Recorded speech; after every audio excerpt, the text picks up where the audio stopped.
Hi, it's Jackie here from the LGFA, and we're on another Zoom call today. You're very welcome along. A very familiar face is with us on the line, and that is Jerome Quinn, our resident videographer, who has been a little quieter than usual in recent weeks and months. Jerome, I think I speak for not only myself, but the vast majority of LGFA fans that we hope to see you back doing your stuff real soon. How are you, Jerome, and how has life been for you over the past while? Well, you said a familiar face, but a lot of people don't know my face. I'm usually on the other side of the camera, Jackie, so people don't usually see me. You see me, but nobody else does. Years ago when I worked on TV, people knew me from my face. So you have to be a certain generation, but most people in ladies football actually recognize me now when they hear my voice. Absolutely, absolutely. So we're putting a face to the voice now. I hope we're not scaring anybody, but Not at all. no, it's great. I've been doing fine. I mean, I haven't been working. It's been weird, like for everybody. But to use that old horrible cliche, it is what it is, and we're just getting on with it. But yeah, I've missed the filming, and I can't film because there's no games. Yeah. Until recently. So recently there have been some developments. So we're back at club level, Jerome. So you have been doing bits and bobs. Where has work taken you over the past few weeks? Well, it's more localized than it's ever been. Now, in the past, I would have been up and down the motorway. I live in Belfast, but I would have been up and down to Dublin or Galway, Mayo, Cork, whatever. But now it's very localized. So I've been doing club games, men's football club games in Antrim and Down. I've actually been trying for about 2 weeks to get a ladies football local club game, but they're sort of holding off until they get to maybe semi-finals or finals. Okay. So it'll be amazing to do that, because what we're trying to do now is you're always trying to reinvent yourself in this business, the way things are changing so much. And we're doing live streams now. We've done live streams for you for the last couple of years, but it's been a big operation. But now the technology has moved on, and we're doing it on a much lesser scale with just two of us, myself and my son Mark. So that's more possible now, and it's very interesting because in the current climate, obviously there's a restriction on the number of people who can go to games. Oh. So some clubs have been very pleased to be able to put it out and deter people from going to the games, or trying to get to the games, or climbing up trees at the back of parks to watch games. So there's been a use for it at the minute, and it's been fun to do that locally. I'd really love to get a ladies football game up there one of these days, and I will in the next couple of weeks. And I would love to see the reaction to that, because as you know, club level games can sometimes be the most popular. I mean, I think right away at the junior final last year that You Donegal took the words out of my mouth. Yeah. What an occasion. What a game. What an occasion. And what a game for you to commentate on, Jerome. Oh, it was a pleasure. I remember looking around halfway through the second half and thinking, wow, the crowd, they're not just here. They're not just here to watch like their relatives or girlfriends or whatever. There was a crowd there really into that game, and they loved the quality of football. They loved the speed of the football, and that's a junior final. And I remember thinking that's something I hadn't really seen before. You see it at county level, but not at club level, a lot at a junior final. And it told me that people are now following ladies football for ladies football. They Yeah. appreciate the game, they appreciate the players, and the crowds are growing. And it's coming from the bottom up, because, as you know, ladies football have done an all-embracing sweep, if you like, and they're building everything so well from the bottom up. And that's, to me, I think we'll look back on that in years to come and say, well, that's where it started to click. Absolutely. Yeah. I remember I was down at the senior final, Mourne Abbey against Kilkerran Clonberne, in the Gaelic grounds, and the Mackey stand there was a big crowd in the Mackey stand. The intermediate final was up in Breffni, big crowd there, and then on the Sunday we had Donaghmore against Cahill Rovers, the game you're referring to there in Duggan Park in Ballinasloe. Lovely compact ground, and the Mac AV team were full on. They were all full steam ahead, and at one stage we were peaking at well over 1,000 viewers, if not more. Jerome, I recall. Talking to figures were through the roof, but that day always struck with me. And you talk about All Ireland finals at Croke Park and this, that, and the other, but for me, that day last year really stuck in my mind. As I say, lovely compact ground, huge crowd, great football, and to get it out to an audience as well, Jerome, was massive for us too. And, in years to come, we'll probably see the benefit of that because, there's young girls out there at the minute who are getting to see their heroes and Mm. they're getting to see them play regularly. They're not having to see them once a year. They're seeing people like Rena Buckley, Yes. Rachel Cairns playing at that level. They're seeing more of them. It's more accessible to them. So they're getting to see their role models and they're getting to celebrate them. And, you know, every week we during the National League, with Ashley Maloney one week and somebody else, Orla Finn, the next week, and they're getting to see them more often, and it has to be visible, I think, and I think the benefits are there for that because they then follow them more regularly, and they learn from them and they try to copy them then as well. So to me, it's all about being visible. I mean, I remember, yourself. I mean, how long is it? 5 years ago, I remember there was a bit of a turning point one Sunday at the start of the National League at the end of January, where it was the Lidl when Lidl came in, and before that, I had been maybe covering the likes of press launches, but I'd always wanted to cover games, and to me, that's where the fun was, and that's where the excitement was, and that's where the skills were, and it was showing off the sport. But when Lidl came in, the funds were there to get more coverage. So I started going to league matches every week. But that first week, Cork were playing Mayo and Mallow. And of course, Cora was playing. And Mayo actually beat Cork for about the first time in 10 years. And Cora came in from the right and put one in the top corner on the left. And it was, you'd think she knew where the camera was, and it looked well on camera. And I sent it to RTE TV News that night and they put it on the 6 and the 9. And even though it might have only been 10 seconds, it was massive and is Mm. massive for ladies football to get on that platform. And it was worth its weight in gold because, instead of just reading out the results, they're showing a bit of action and it's getting on there with all the other roundup of the sport. And, there was a turning point there for RTE. Obviously, you have Ivan in there and Joanne and Jackie and that, and they all do terrific news. But there was like a sea change there and there was like an acceptance of female sport. And it was like, we have to show ladies football. So I was giving them that footage, and they regularly do that now, and that's massive, massive. I mean, but like the point I was making at the start was that game there wasn't many at it, you Mm. know. But now you go to a junior final and there's a bigger crowd at it. So hopefully the whole thing is helping to, it's what does it say about all boats and rising tides, So maybe the crowds are coming with the more visibility. Absolutely. And Jerome, we had some conversations. We often chat. We had some key conversations. I think it was in 2018 about finally getting to a stage where we're going to stream games live on a regular basis, and that happened. And I think we've had some great success. And the gold is there to be mined from those games as well, Jerome. Like you talk about great moments and snapshots. Aisling Maloney's fisted goal for Tipperary against Cork at Páirc Uí Rinn ended up as a Lidl showcase piece on the big screen at Croke Park on All Ireland final day. If we didn't have a camera there, that goal would never have seen the light of day. Not only did it reach Croke Park in September, but it went viral pretty much straight away when you clipped it and put it out on social. Well, to be honest, Jackie, I always felt when I started covering ladies football that men in particular looked down on ladies football.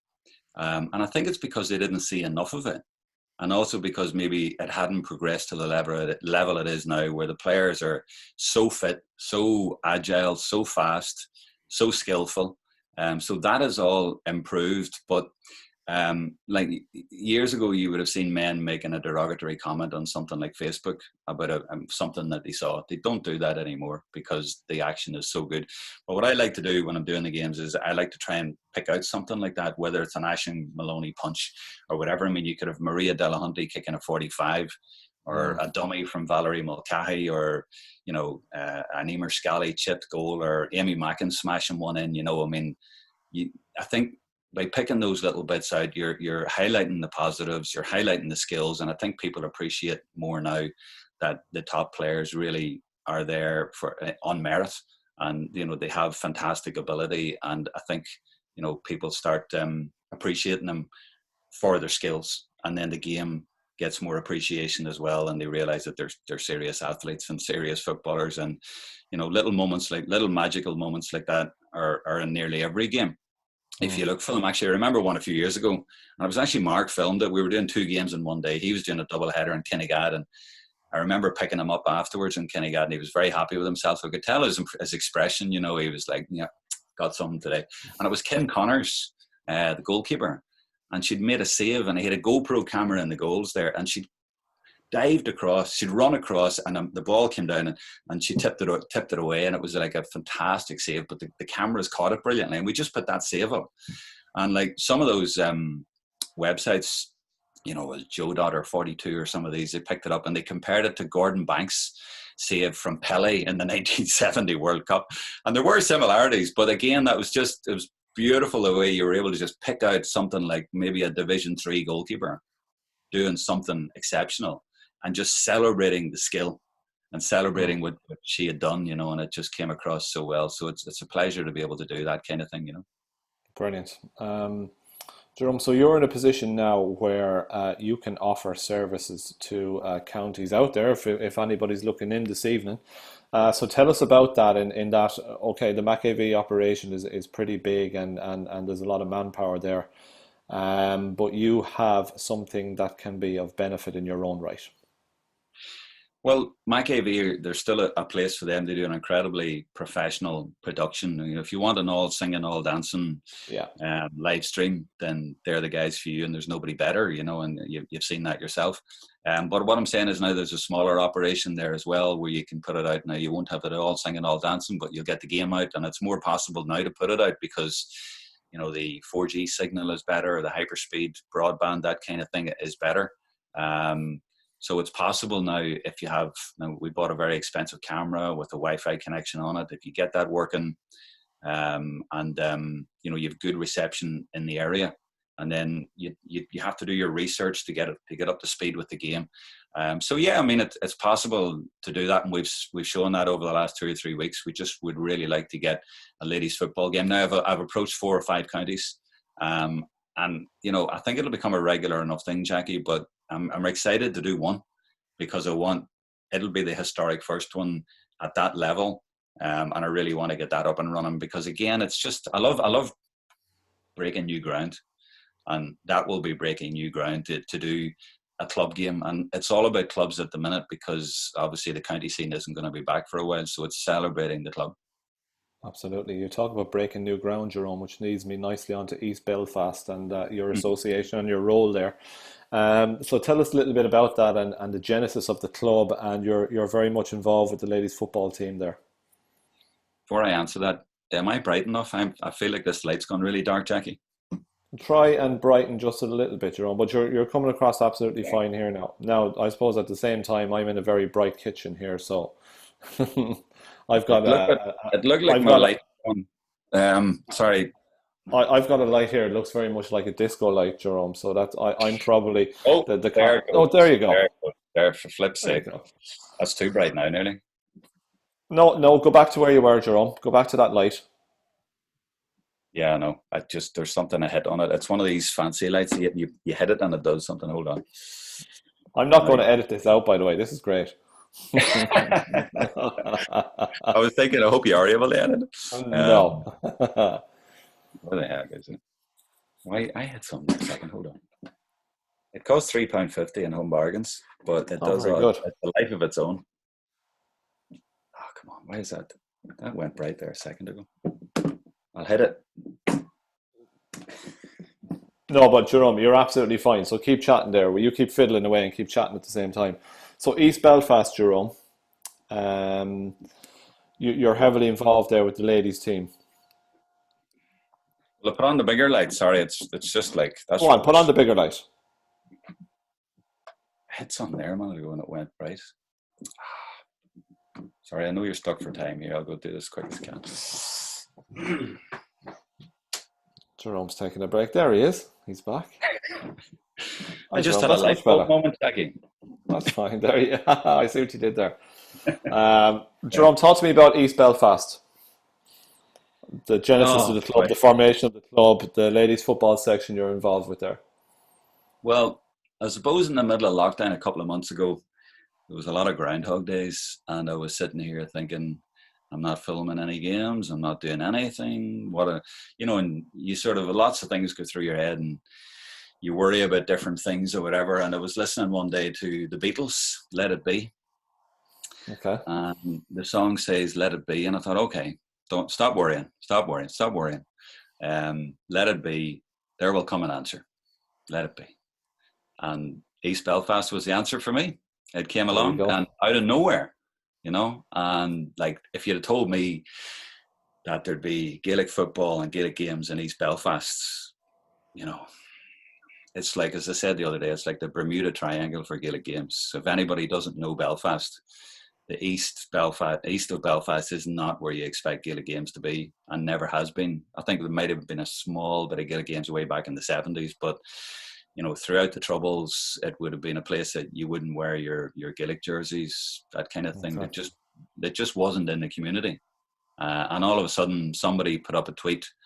A guy was living in that area, and it just went crazy from there. And I thought at the start it was a bit of a joke, to be honest. And it's not. I went up, I met the guy one day, I sort of reached out to him, and I met him, and I said, look, I'll go along and see what he's doing. I went to the ladies' football training, and they had about 40 girls all signed up. And then I did a few training sessions with them. And then I went along I was doing Monday and Wednesday, and we were starting to get games around then. And there was 55 turned up one Monday night. Wow. And I was coaching on my own. And I was looking, and we did the warm-up. Well, there was a guy helping me with the warm-up, but then he goes and plays with the men.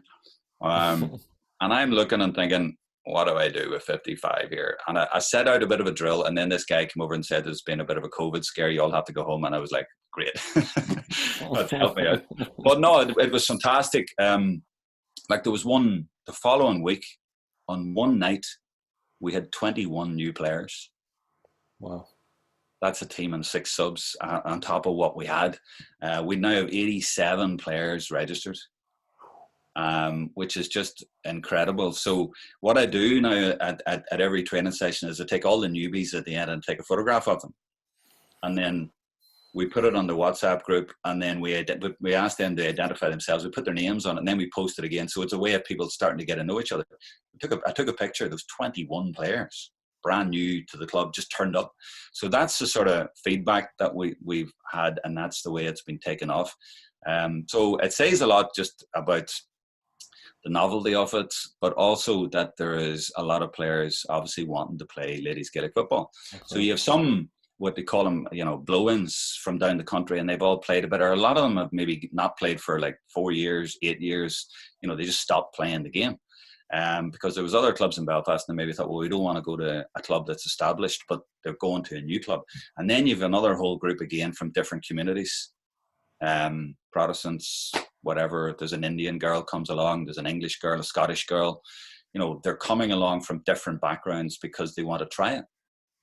There's one girl who was in the army, and she said, I couldn't play this game for years, but now I want to play it. And she came along, and it's so much fun to see girls like that, and you really want them to have the best experience. And what I said to them at the first training session, I said, look, it's great that you're all here, but the success is not in winning a game in a couple of weeks' time or winning even a league this year. It's in you all being here this time next year, every one of you. So you try to keep them all involved, and you give them the best experience you can, because, there's some sort of a pride that we have in the GAA and the LGFA that, we like people to enjoy our sport, and we love people loving the Irish sport, our games, and we're so proud of our games that we want to show them how fantastic it is. And that's why we had a fantastic experience just in our 3rd league game. We went to Warren Point, and that's the home of Brendan Rice, the All-Ireland referee. Yeah, yep. And they were so good in accommodating us, because it was the week that we had some trouble. There was a bomb scare and threats and stuff like that. And we had 2 or 3 very difficult days in the club. But we were then going to Warren Point, and we travelled to Warren Point near Newry, and like, what a beautiful spot, just on Carlingford Lough. Stunning day. And they went out of their way, and they accommodated us by playing a second game. They had sandwiches for us. They even had a cake with the 2 logos on it. And of course I couldn't resist saying that the icing on the cake, and all that sort of stuff was, but the point Boom. was that they went out of their way and they showed us, after the difficult few days we had and all the bad publicity, they showed us, and they showed girls who had never been part of a GA or LGFA background, they showed them what the beauty of the sport and the community is. They showed a side to it that was much more important. So instead of being divided by that week, we ended up coming closer together. And that was largely thanks to Warren Point. They're a fabulous club, and they showed us what the family is all about. And that was terrific. That is magic. That is absolutely magic. Jerome, you talk about the numbers then, right? So we often hear of teams with big numbers entering, numerous teams in various competitions. So can you get to that point where you maybe have 3 or 4 teams representing the club, or how do you see it? Or are you you're still very much finding your feet, I guess, Jerome, at the same time? You're trying to give people games, and you're trying to give them experience. So what you do is you have your first team, and you have a lot of girls there who maybe played before and trying to get back up to speed. So you're sharpening their skills, if you like, or bringing them back up to speed. Your second team, then you can have a huge drop, because you have players who you have to explain what a solo is. So there's a huge gap there. So what we did was, after a few weeks of trying to coach on my own, I was so blessed because 4 fantastic coaches just came out of nowhere. And now we have a fantastic setup. And what we do now is we split it up at the start of training, and we say, look, if you're new and you want to learn the skills at your own pace, you go over there. Okay. The other guys, you come over here. And it's an even split at the minute. So there's a guy, Michael, came from Tyrone, and he's typically Tyrone, very intense, and has his training program, and is like, this is what we're doing over the next 6 weeks. And he's just manna from heaven. He has been helped, would you believe, by a Kerry woman. Like, she's from Listowel, and all of a sudden she just appeared. She sent us an email, and it has appeared at training. And the two of them, Tyrone and Kerry, working together, they're dynamite. They're brilliant. So they're sort of taking the B team, whereas there's myself and another guy called Lee, who's from Tyrone as well, but he plays on the senior men's team. And there's a girl called Nicole who does a bit of goalkeeping coaching, and things are coming full circle because I coached her when I coached an under-16 team about 15 years ago, and she's appeared out of the woodwork. I haven't seen her for 15 years, and she appears up and says, I'm going to help you coach now. So there's lots of wonderful stories. And, when I say we've 87, there was 32 turned up yesterday. So you could say there's 55 didn't turn up. So there's maybe ones that are, not going to turn up all the time, but certainly, I think we'll at least field 2 teams. And County Down have been very good. They're going to let us field 2 teams for the rest of the season, So at least 2 good teams, Jackie. Excellent. I wish him a lot of success with that, Jerome. It's a wonderful story. There's just so many facets to this story. If we got into it, we could be talking here for hours. Jerome, what I want to do, I want to ask you about your association with LGFA and how that first began. Because we would have known each other for many years. I was doing the writing, you were doing the filming. Our paths crossed at many different times, and I guess the relationship that we have has strengthened even more since I took up the role that I'm in now, almost 3 years ago. Would you believe? I want to put on the record how much and highly appreciated you are within our association, and the work you do is absolutely phenomenal. But from where you picked up your work with LGFA to where it is now, it's like night and day. But so, how did it all start for you, Jerome?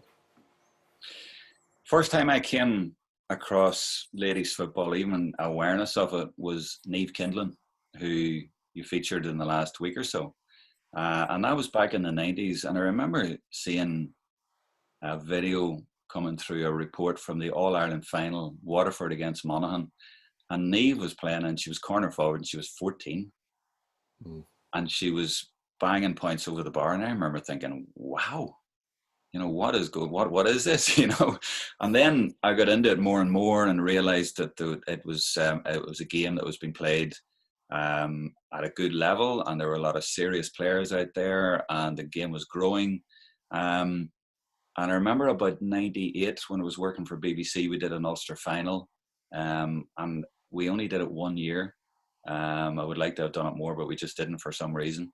But I was aware of it. And then when I left BBC about 11, 12 years ago, um, I started doing more ladies football and taking cameras to the games. So that's where it started to kick in for me. But I always had that appreciation of it. And then at that stage, it was a matter of just going to games and trying, as I say earlier, to highlight the positives and highlight the skills and doing interviews, sort of using the experience that I'd built up in BBC.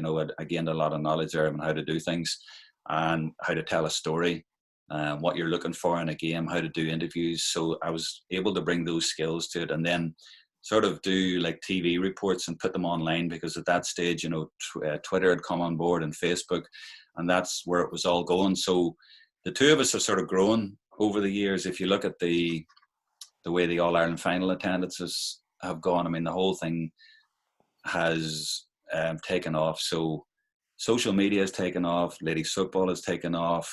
I've done more and more. I've been enjoying really doing it all the years, and it's just been a rising tide, and it's just been great fun to be involved in, and it just seems to get better and better every year. And just on a wider note, then, Jerome, because I think when I look at the stuff that you do, particularly online, and obviously Jerome Quinn Media is the name under which you would operate. How did you get ahead of the game and spot that this was a real niche that you could exploit? Oh, good question. Um, well, I knew, as I say, that I had those skills from BBC, and I knew there were a lot of younger people who were out there, but they didn't have those skills. So somebody was able to maybe go along and film a game, but they didn't know what to do with it. Or they maybe could do an interview, but they didn't know how to pick out bits, or they didn't know how to use it online. They didn't know how to do the editing. I felt that I had all of the skills because I had so much experience from working in BBC. So I was able to merge all those together. But there were things like, I read a book called Twitch Hiker in about 2010, and it was a guy who had set himself a target of going from Newcastle in England to the opposite side of the globe within 30 days just using Twitter. So he was hitchhiking around the world just using Twitter. So he wrote a book about it, and he could only travel if somebody on Twitter gave him free passage. So he'd say, right, I'm in Amsterdam, where do I go now? And someone would say on Twitter, someone would come reply on Twitter and say, here you are. So like it opened up all sorts of possibilities in my head. And I started to think, hold on, the world's getting smaller here. And I booked a ticket to go to Australia, and I think it was 2011. And I thought, this is a big gamble here, because this could go pear-shaped. But I just thought, you know what? If I can take a camera on a laptop and film in my local club in Belfast, and people in Australia can see it, then it's going to work the other way around. So I went to Australia and went to their Gaelic Games Day and filmed ladies football. I met some players out in Melbourne, and men's football and hurling, and I put reports up online. And the next thing was people in Sydney were on to me saying, when are you coming to Sydney? And I said, next Sunday. So I went to Sydney. And then I'm in Sydney, and then the people in Brisbane were on to me saying, hey, you coming up here? I said, yeah, next Sunday. So I did 3 Sundays in Melbourne, Sydney, and Brisbane. And like the videos just went everywhere.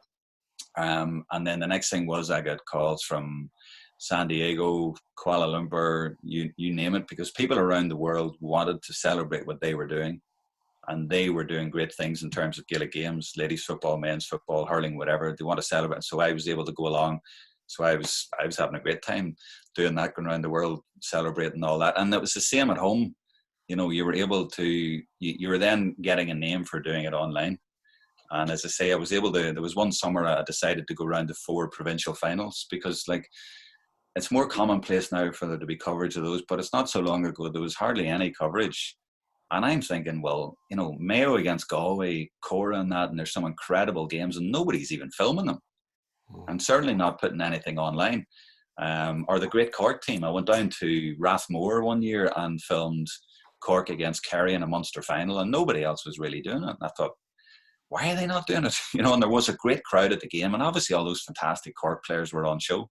So, it was taking a bit of a risk and going and trying to capture players that I knew were already heroes, but you were only really seeing them in Croke Park.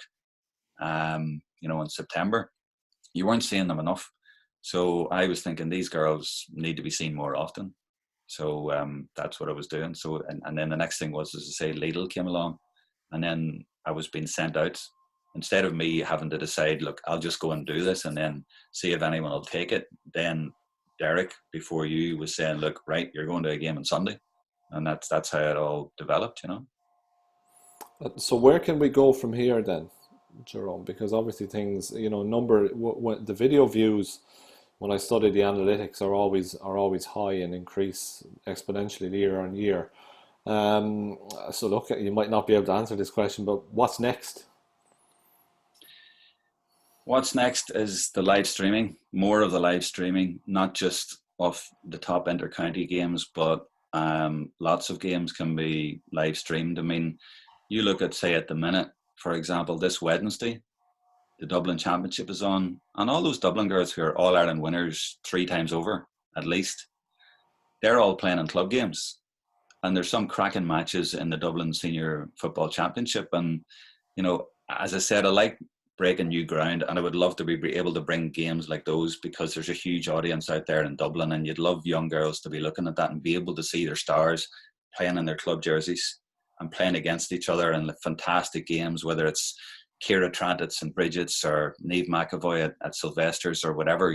So, I mean, I remember thinking this way years ago, like in the 90s, for men's football, and thinking, why is there not coverage of the likes of Owen Mulligan playing brilliantly for Tyrone one day in Croke Park in front of 80,000 in an All-Ireland semi-final, say, and 2 weeks later he's playing for his club Cookstown and nobody's bothered with it. I mean, you wouldn't get that in soccer or any other sport, so, or it might be Michael Murphy playing with UCD, or no, DCU he was with, but a Sigerson Cup, you get these star players playing on a Wednesday afternoon. So it's trying to get out to that level to do that kind of thing.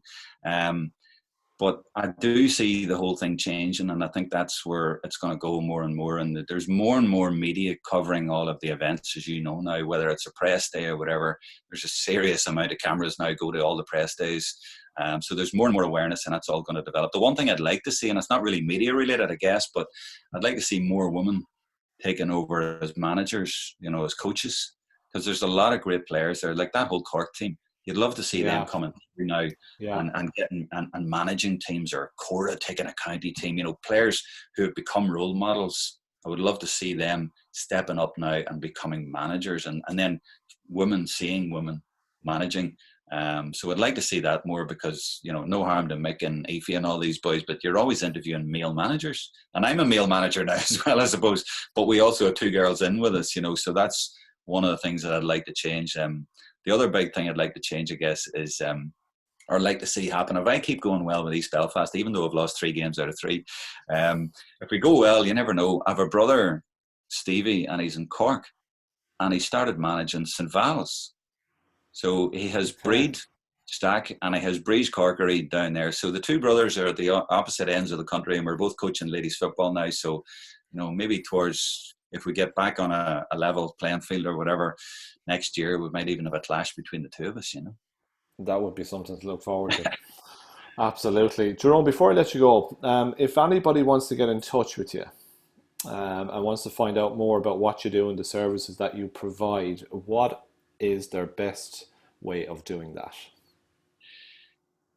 I'd like to think it's pretty easy, because I'm on all the social media platforms. So Twitter, Instagram, Facebook, those sort of things. I'm on all of those. So I hope people can find me if they want to there, and I'm open to ideas. And I always compare, Jackie, the last 10 years, I always say it's a bit like being in the media business now is like being in a 1,500-meter road race or track race, and halfway round you're in the bunch at the front, and there's always somebody is coming up and might sort of make a run, and you have to cover it.